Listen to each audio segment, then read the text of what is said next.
सकाळच्या बुलेटिनची सुरुवात करूया या तासाच्या हेडलाईन्स पाहून. Headlines brought to you by Chitale Bandhu.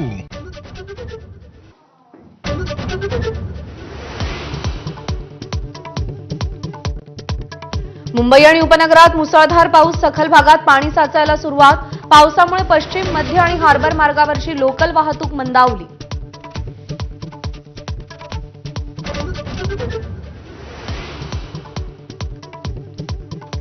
Mumbai, Thane, Palghar आणि नाशिकच्या गाठ माथ्याला आज रेड अलर्ट. मुंबईसाठी पुढील 3 ते 4 तास महत्त्वाचे, तर रत्नागिरी आणि सिंधुदुर्गाला ऑरेंज अलर्ट जारी.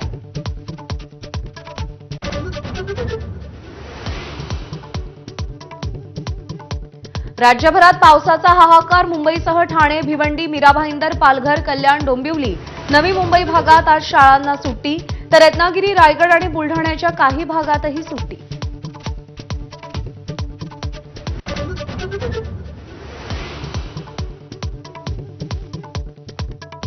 मुंबईमध्ये झालेल्या मुसळधार पावसामुळे आजपासून होणाऱ्या मुंबई विद्यापीठाच्या सगळ्या परीक्षा पुढे ढकलल्या. सुधारित वेळापत्रकानुसार परीक्षा 23 ऑगस्ट पासून होणार.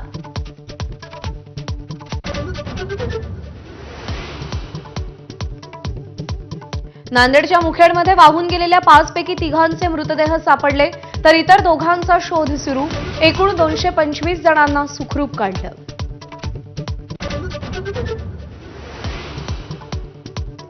मराठवाड्यात पावसामुळे 7 जणांचा बळी. नांदेड, बीड, लातूरला सर्वाधिक फटका. हजारो हेक्टर शेती पाण्याखाली.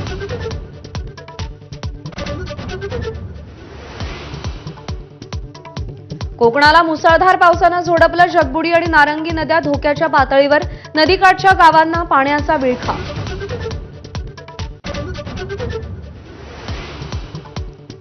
बेस्ट पतपेढी निवडणुकीचा आज निकाल. ठाकरे बंधूंचं उत्कर्ष पॅनल की महायुतीचं सहकार समृद्धी पॅनल की शशांकराव पॅनल उलटफेर करणार, याकडे सगळ्यांचं लक्ष.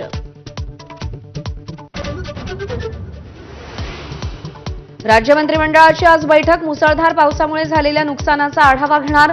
मदतीची घोषणा करणार का, याकडे शेतकऱ्यांचं लक्ष.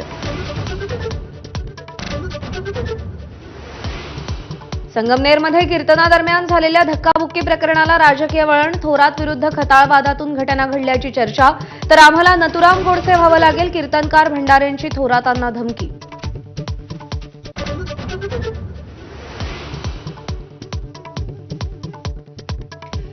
एनडीएच्या सीपी राधाकृष्णन यांच्या विरोधात इंडिया आघाडी उमेदवार देण्याच्या तयारीत. उपराष्ट्रपती पदासाठी ज्येष्ठ शास्त्रज्ञ एम अण्णादुराई यांचं नाव चर्चेत. आज मल्लिकार्जुन खरगे यांच्या घरी विरोधी पक्षनेत्यांची बैठक.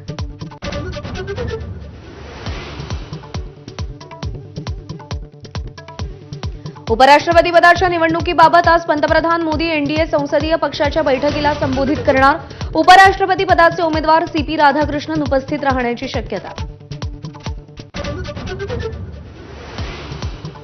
चिपळूण कराड मार्गावर 3 वाहनांचा अपघात. 5 जणांचा मृत्यू. गॅस टँकरवर रिक्षा आणि कार आदळली. मृतांमध्ये लहान बाळाचाही समावेश.